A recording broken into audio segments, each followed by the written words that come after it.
de Dios está en ese lugar. El Espíritu de Dios se mueve en ese lugar. Está aquí para consolar, está aquí para liberar, está aquí para guiar. El Espíritu de Dios está ahí. Muévete en mí, muévete en mí, toca mi mente y mi corazón, llena mi vida de tu amor. Muévete en mí, Dios Espíritu, muévete en mí. Muévete en mí, muévete en mí, toca mi mente y mi corazón, llena mi vida de tu amor. Muévete en mí, Dios Espíritu Santo, muévete en mí.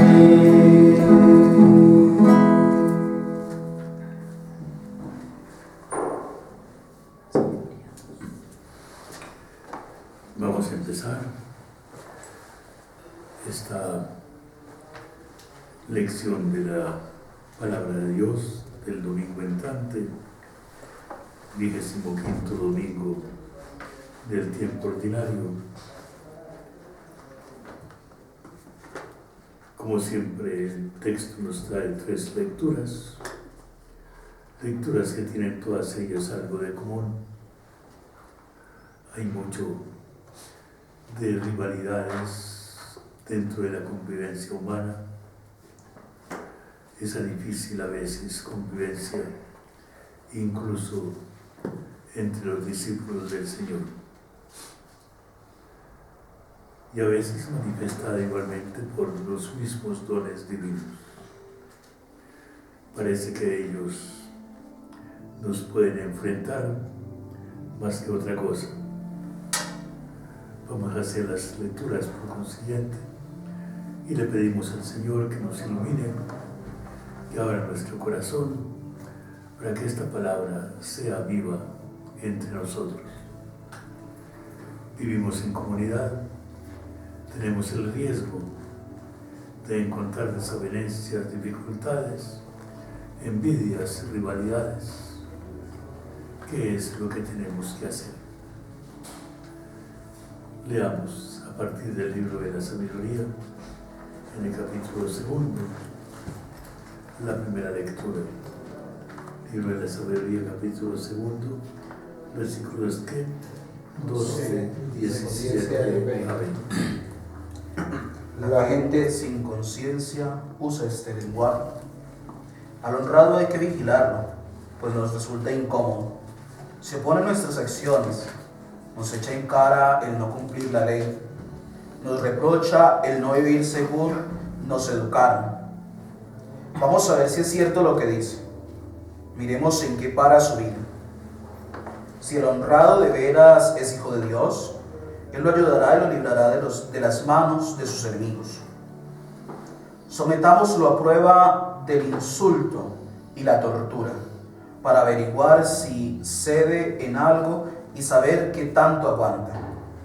Condenémoslo a una muerte ignominiosa, ya que, según dice, habrá quien lo defienda. Bien, primera lectura del libro de la sabiduría. ¿Habrá alguna cosa para pensar, para preguntar? ¿En qué contexto, padre, se escribe esto? ¿En qué contexto se escribe esto? Bien.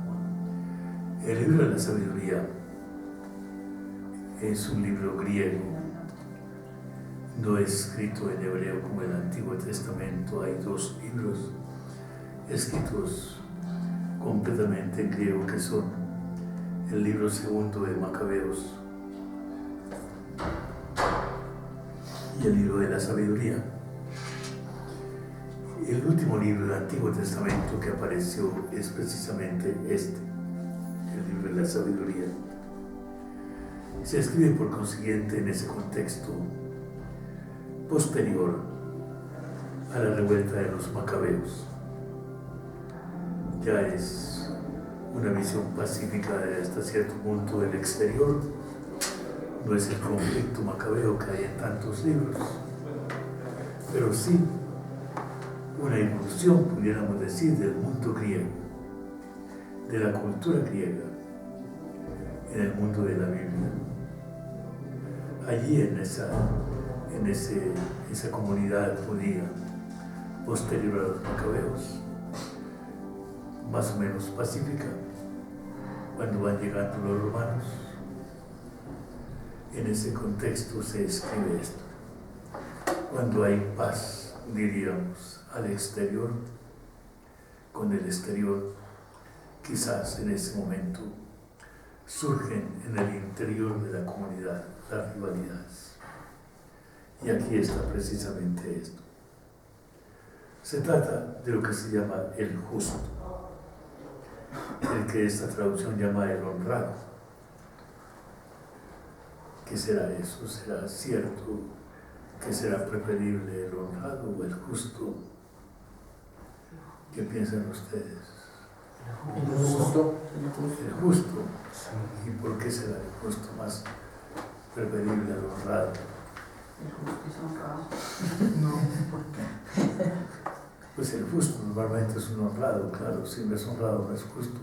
Por ahí en otro texto dice, el justo heredará y haré ver la salvación de Dios. Sí. El justo es una imagen del hombre que vive en sociedad, del hombre que diríamos perfecto. La mejor definición que pudiéramos dar de justo en la Biblia es el que vive conforme a la voluntad divina. Ese es el verdadero justo. Es la imagen del hombre cumplidor, fiel, pacífico, buen hermano, todo lo que pudiéramos pensar en las relaciones que hay. Pero esa imagen del justo crea animadversión, un poco de dificultad. La gente dice, los demás dicen, este hombre con su conducta nos reprocha. ¿Qué está oyendo? La música. No, es que eso es el órgano lo que suena, ¿no? No, es una cosa que tenemos ahí. La cosa que hay. Entonces dejemos al músico con su música ya. Y el justo con lo justo. Seamos justos. El vicario. Sí, el justo por sí mismo es un reproche para muchos.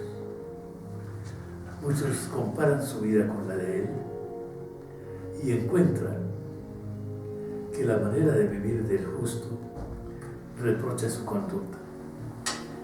Y ese reproche puede llegar a extremos tales que el justo sea perseguido e incluso que vaya a la muerte.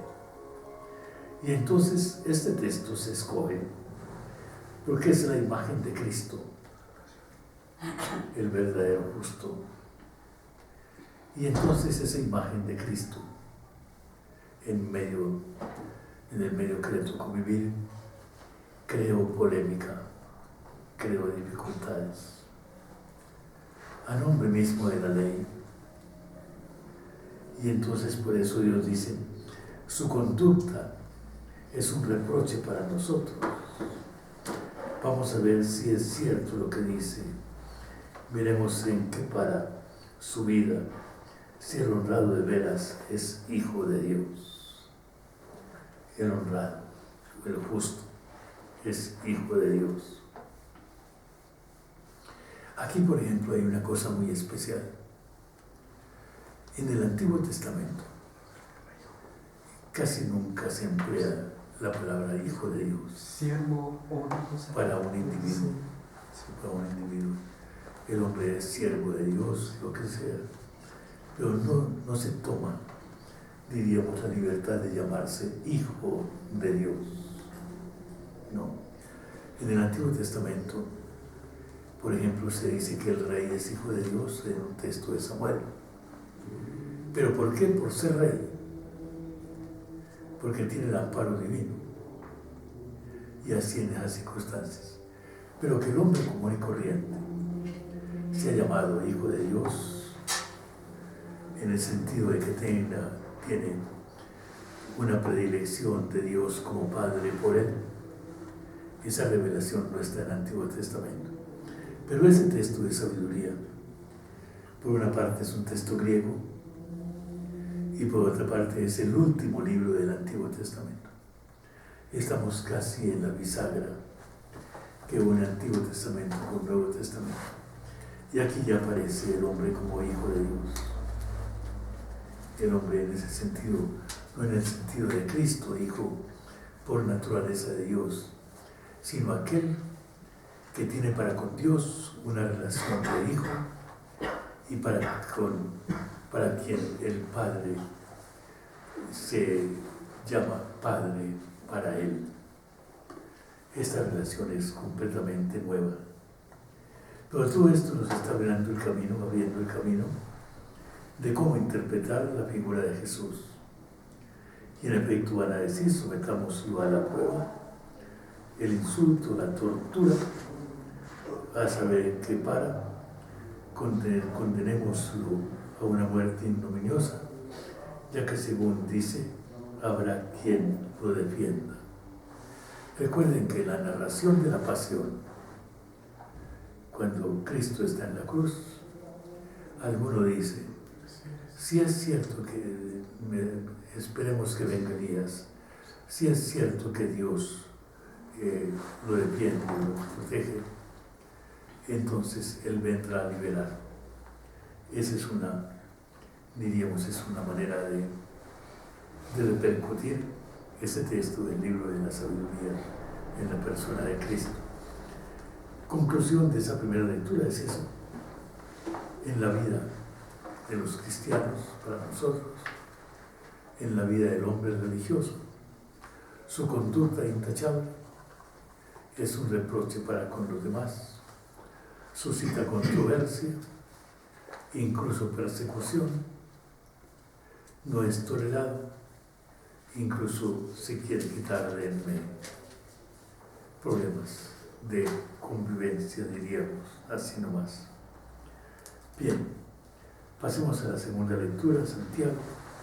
Seguimos leyendo el texto de sabiduría, que es un texto igualmente de un salmo del primer siglo de la Iglesia, que lleva el nombre de Santiago, en el capítulo 3, el versículo 16 al capítulo 4, el versículo 3. Ahora sí. Santiago, ¿qué? Por favor. Santiago 3, versículo 16, 4, versículo 3. capítulo 4 al 3. Queridos hermanos, donde hay envidia y rivalidad, hay anarquía y toda clase de obras malas. Lo contrario es la sabiduría que viene del cielo. Se muestra pura y apacible, amable y dócil, llena de compasión y buenos frutos, imparcial y sincera. La justicia es fruto que recoge de la semilla de la paz, los que trabajan por la paz. ¿De dónde viene que haya entre ustedes luchas y peleas? Pues de las pasiones que luchan en su propio cuerpo. Si codician una cosa y no pueden alcanzarla, cometen un homicidio. Si sienten envidia de algo y no pueden obtenerlo, luchan y pelean. Pero no lo obtienen porque no lo piden a Dios. Si lo piden y no lo reciben es porque piden mal. Piden para gastarlo en sus pasiones. Bien, es una imagen de lo que era una comunidad cristiana ya en el siglo I, en ese contexto judío. Está hecho de cristianos. Y ustedes ven cuántos problemas existían allí, ¿no? Y cuando uno lee el libro de Hechos de los Apóstoles, uno encuentra una comunidad ideal. Tenían todos un solo corazón y una sola alma, decían, y se repartían los bienes y vivían en santísima armonía, todos maravillosamente. Es una imagen ideal de la iglesia, imagen ideal de la iglesia. Pero la imagen real de lo que era expresamente donde afloran los problemas profundamente humanos, todo lo que son rivalidades, envidias, codicias, todo lo demás, esa imagen nos la dan precisamente estos textos. San Pablo lo dice cuando habla, por ejemplo, en los Romanos, en el capítulo 12, y dice cómo debe ser una comunidad cristiana. Allí se dejan sentir estas cosas. La carta a Gálatas nos habla de rivalidades profundas, las obras del Espíritu por una parte y las obras de la carne por otra. Espíritu y carne enfrentados, el hombre movido por Cristo y el hombre que no es movido por Cristo, el hombre carne. Todos estos están ahí. Bien, ¿habrá alguna cosa para preguntar sobre esa lectura? A mí me llama la atención que en esa traducción dice hay anarquía. No sé, esa palabra de pronto, pues acá dice reina el desorden y toda clase de maldad, pero pues lo que le dan allá anarquía, no sé, digamos cómo varía el término ahí. ¿Qué idea tienes de anarquía tú? Donde, pues la falta de la ley, ¿no? Donde no hay ley. Donde no hay autoridad. ¿Sí? Es una palabra griega que significa eso precisamente, ausencia de ley. Y entonces donde hay ausencia de ley hay desorden. Y el texto griego es anarquía. Pero para que se haga más inteligible es posible que se traduzca por desorden. Caos. Y desorden y caos en las sociedades falta precisamente de autoridad. Y la anarquía es la falta de la autoridad. Bien, ¿habrá alguna otra cosa por ahí? Bien, entonces como les digo, es una radiografía de la realidad de la comunidad, de lo que es todo lo profundamente humano que se puede entrar dentro de una comunidad cristiana. Comparando los hechos de los apóstoles, la imagen ideal de la iglesia, comparándola con nuestra, que es una imagen, diríamos, real de la iglesia. Bien, y entonces pasemos al Evangelio, tomado de San Marcos, en el capítulo 9, versículos 30 a 37. Marcos 9, 30, 37. Jesús y sus discípulos empezaron a recorrer la Galilea, pero él quería que nadie lo supiera, porque estaba instruyendo a sus discípulos y les decía. Tenemos esos momentos en que Jesús se preocupa de una manera muy especial por la formación de sus discípulos. Cuando en los seminarios se habla precisamente de la formación, uno puede acudir a esta imagen de Jesús formador de los discípulos. Está muy destinado a ellos, dedicándoles tiempo. No quiere que se sepa mucho que él anda por ahí. ¿Cuál era la formación que les decía? ¿Qué les revela? El Hijo del Hombre va a ser entregado en manos de sus enemigos y lo van a matar, pero después de muerto, a los 3 días resucitará. En ese viaje mesiánico que Jesús emprende desde el norte del país hasta Jerusalén, hemos hablado mucho de ese viaje que hace parte de la estructura de los evangelios sinópticos, una estructura fundamental. En ese viaje donde se va a lo definitivo, Jesús llega a Jerusalén y pasa una semana, su última semana allí. Pues bien, en ese viaje, según el Evangelio de Marcos, hay 3 anuncios de la pasión. Y todos los tres en un contexto, es decir, la repercusión que tiene este anuncio de la pasión en los discípulos los hace reaccionar siempre de una manera contraria a lo que el Señor está diciendo. El Señor habla de pasión, muerte y resurrección, y los discípulos hablan fácilmente de honores y ventajas, lo que está haciendo allí. Bien, entonces esos tres anuncios están, uno, el primero, en el capítulo 8, después de la confesión de Pedro; el segundo, aquí en este capítulo 9, siempre alrededor del versículo 30, y el tercero en el capítulo 10, vuelve otra vez, tercer anuncio de la pasión, Versículo 32, y igualmente con una repercusión que es los hijos de Zebedeo, que piden que se les tenga en cuenta para los primeros puestos. Jesús habla de cruz y ellos hablan de honores. Bien, tenemos que entenderlo así. Ellos no entendían lo que les decía, pero no se atrevían a preguntar. Llegaron entonces a Cafarnaúm. Ya venían del norte desde Cesarea de Filipo, caminando hacia el sur. Llegan al borde del lago, en la parte norte del lago. Allí estaba Cafarnaúm, que es uno de los centros de Jesús, de su ministerio de evangelizador.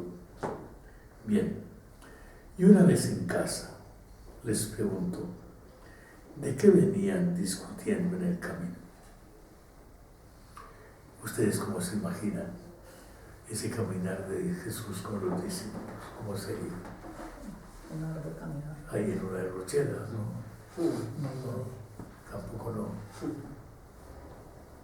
Él adelante, ¿no? Pues sí, ellos ahí atrás. Muy patética. Como dirigiéndola. Él caminando adelante, solo. Pues sí, porque cuando dice en el texto que cuando llegó él les preguntó de qué estaban hablando. Ellos vienen atrás allá hablando. Exacto. Como muy peripatética la cosa. Sí. ¿Qué significa peripateo? Pues la forma en que enseñaba Aristóteles, ¿no? Era la manera en que ¿Cómo? él iba caminando y los demás iban atrás Sí. escuchando. Peripateo significa caminar, simplemente. Y entonces, mientras caminaban, hablaban. Pero entre los judíos no. El rabí iba adelante. Él es el que abre el camino.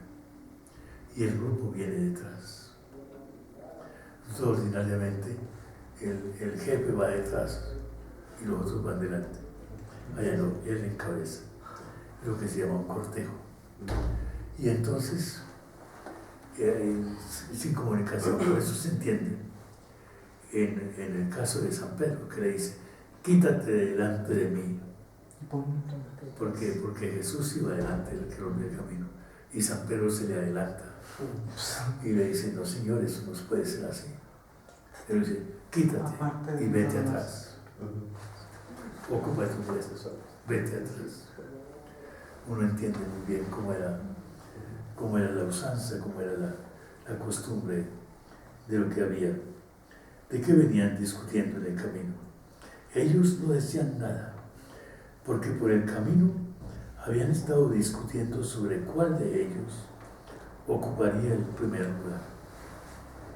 Fíjense la oposición que hay entre lo que Jesús dice y la preocupación de los apóstoles. Jesús habla claramente. ¿Qué fue lo que les dijo? El Hijo del Hombre va a ser entregado en manos de sus enemigos, lo van a matar, pero después de muerto, a los 3 días resucitará. Y ellos venían discutiendo quién era el primero entre ellos, quién ocuparía el primer lugar. Entonces se detiene la marcha. Jesús se sentó, llamó a los 12 y les dijo, este sentarse de Jesús no es simplemente porque esté cansado, no, y quiera descansar. sino porque hace el oficio de maestro. El maestro se sienta para enseñar. Y es lo que Jesús va a hacer así. Se sentó, llamó a los 12 y les dijo: quien quiera ser el primero, deberá ser el último de todos y el servidor de todos. Bien.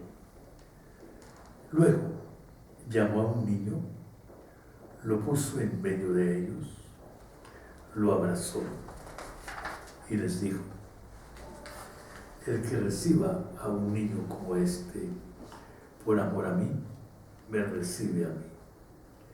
Y el que me recibe a mí, no me recibe a mí, sino al que me envió. Bien.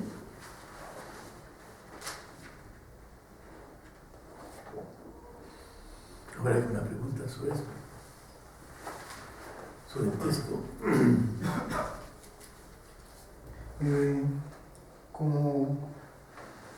¿Por qué? O sea, siempre he tenido como que esa duda. ¿Por qué el Señor tuvo que morir en una muerte tan horrorosa, digamos? O sea, ¿por qué Dios Padre se tuvo que valer precisamente de algo tan espantoso para salvarnos, ¿no? Entonces, sí, es así como que... Es un interrogante que muchos se hacen, claro está, ¿no? Y el mismo San Pablo en la carta a Romanos, en el capítulo 8, habla de que el Padre no le ahorró la muerte a su Hijo, ¿no? Y semejante muerte, y muerte de cruz, como dice el texto. Y en eso hay algo muy especial, y es que Cristo hace una redención, identificándose con el hombre y con la situación del hombre. Identificándose. Una cosa es decir el Salvador: vamos aquí, como dicen los políticos, vamos a salvar toda esta situación, traigan cosas aquí, repartan y punto, y bueno, no. Cristo no hace eso. Cristo toma la condición humana, se hace hombre, y no solamente se hace hombre, sino que sufre como hombre para hacer la salvación del mundo. Nos preguntamos, si Jesús no hubiera pasado por la pasión, ¿habría asumido la real condición del hombre? No. Habría sufrido como sufre el hombre, lo hubiera experimentado en carne propia.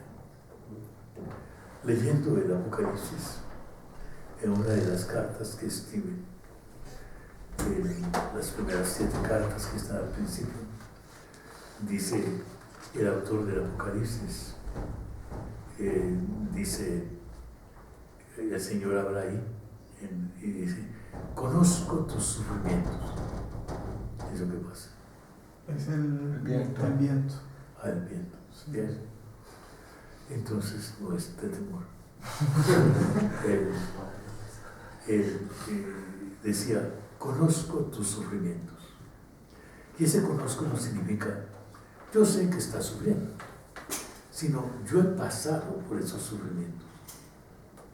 Yo conozco qué es sufrir. Y entonces Jesús asume, diríamos, el fondo de la condición humana, lo más duro de la condición humana, y pasa por lo más duro de la condición humana. Nadie puede decir es que Jesús no sufrió como he sufrido yo,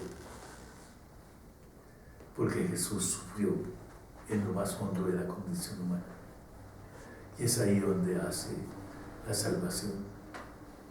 Es una salvación, diríamos, auténtica, radical, profunda, asumida por Cristo totalmente en la condición humana, para sacar esa condición humana, para liberar esa condición humana y hacerla pasar al plano de Dios, a lo que significa la salvación en el plano de Dios.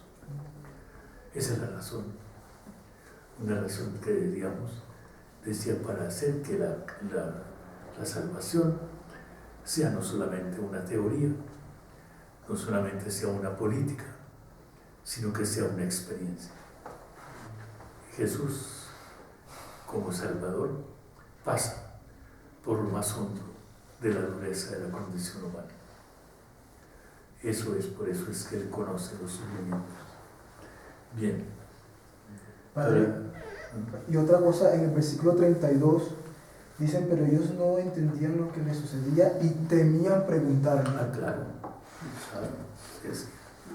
Ellos, ¿qué querrá decir con eso? Mejor no preguntemos. ¿Qué nos irá a decir? ¿No? Es decir, le tenían miedo a la verdad. Miedo a conocer la verdad.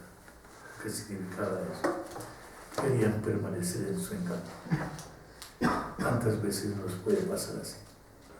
Eso es. Bien, ¿alguna otra cosa? Cuando dice ahí que quería, cuando dice que Jesús quería que nadie lo supiera, porque estaba instruyendo a sus discípulos. Sí, por eso les decía, Jesús tiene dos clases de ministerios, un ministerio amplio a toda la gente, y lo hizo muchas veces. Pero en el Evangelio de Marcos aparece, por ejemplo, que Jesús dice las parábolas, en el capítulo 4 del Evangelio de Marcos, dice las parábolas, y después a los discípulos en particular las explica. O sea, tiene dos ministerios, la enseñanza general y la enseñanza particular al grupo que le está formando de una manera muy especial.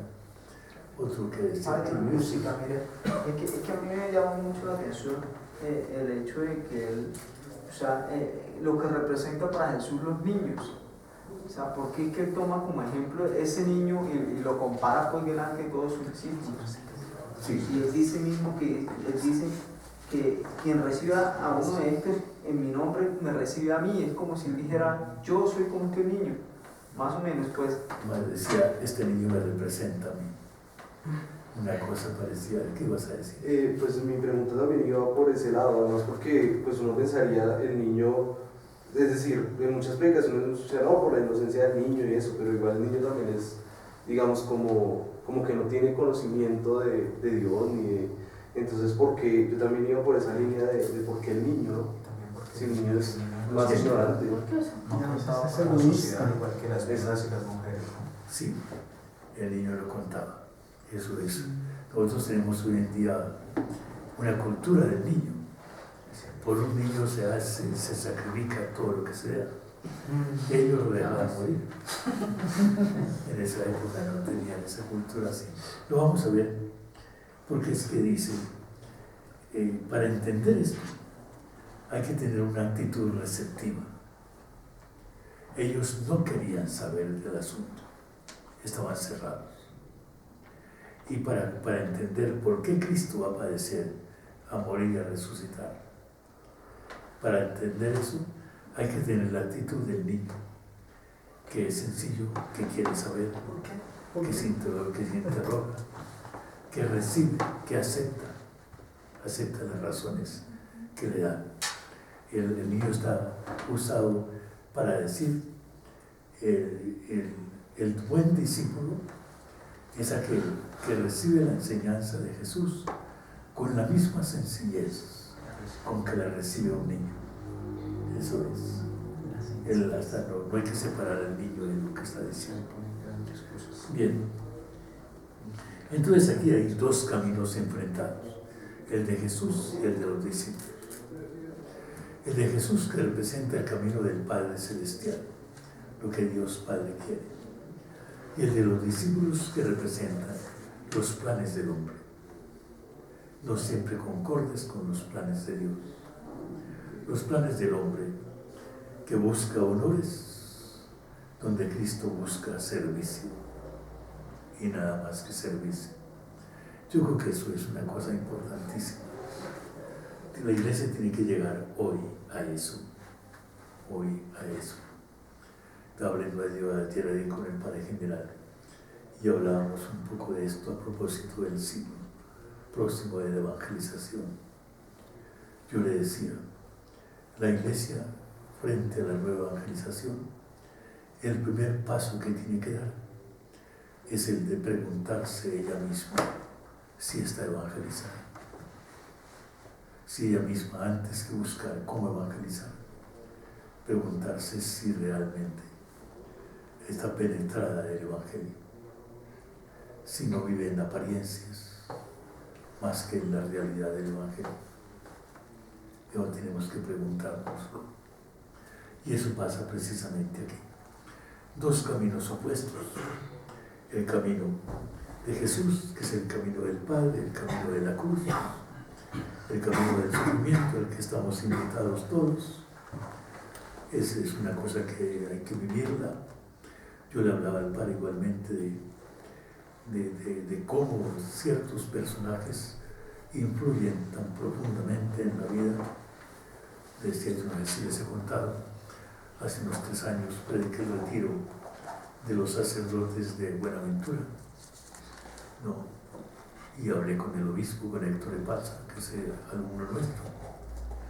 Y entonces él me decía, Padre, en Buenaventura, cuando se habla del obispo,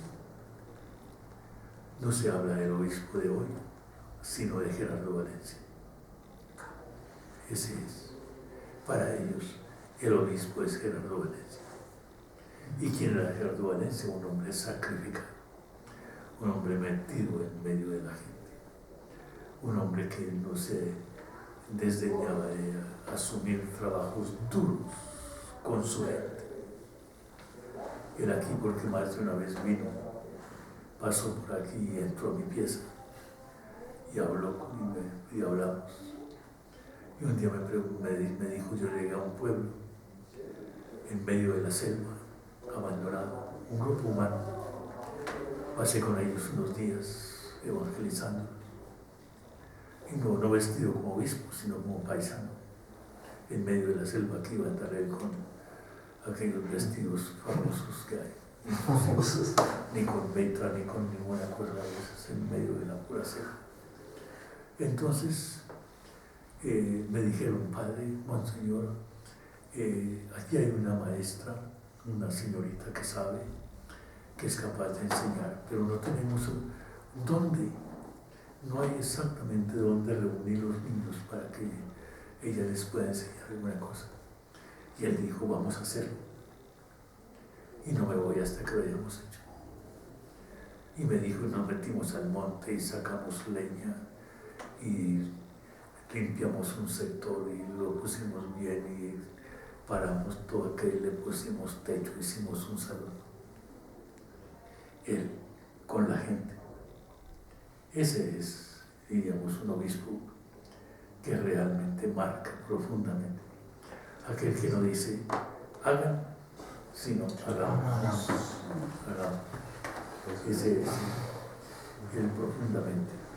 Bien, entonces el plan del hombre muchas veces es los honores y no el servicio. Y el plan de Cristo es el servicio antes que los honores, o en lugar de los honores. Y eso trae, claro está, la rencilla. En el fondo hay, así como había en el libro de la sabiduría, aquellos que no entendían al justo. Aquí en el Evangelio hay los discípulos que no entienden a Jesús, los mismos discípulos. Y en la epístola de Santiago igualmente tenemos lo que está allí marcado en esa profunda diferencia que él nos habla de todo lo que ha pasado allí. Bien, con esa sabiduría que dice él, cuando se dejan llevar de la sabiduría humana, no entienden, no van a entender. Para entenderlo hay que dejarse llevar de la sabiduría divina. Y entonces es ahí donde viene el niño. Él dice, para entender esto, hay que tener la humildad, hay que tener la apertura, hay que tener la confiabilidad del niño. Esa es la imagen. El Señor no nos pide ser irresponsables como los niños. Un niño es irresponsable. A un niño le entrega a usted una porcelana fina y la tira al suelo a ver cómo suena. Él no sabe qué es eso. Él es irresponsable porque no conoce las cosas. Eso no nos pide el Señor de imitar a los niños. Lo que nos pide es tener la apertura del niño que es abierto, que es receptivo, que es sencillo, de esa manera para recibir el Evangelio. Es la imagen del justo que recibe la voluntad de Dios conforme se la da. Esa es igualmente la imagen que hay. Y aquí tenemos este momento. Jesús al final del Evangelio, hombre Luis, decía, al final del Evangelio según San Mateo decía, yo estaré con ustedes todos los días hasta el fin del mundo. Y si lo vamos a buscar, así como Él era, no lo encontramos. ¿Dónde lo encontramos? En todos aquellos signos de su presencia que Él quiso. Y uno signo de esa presencia es este.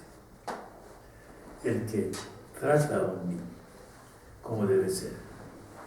El que lo recibe, lo atiende en su sencillez.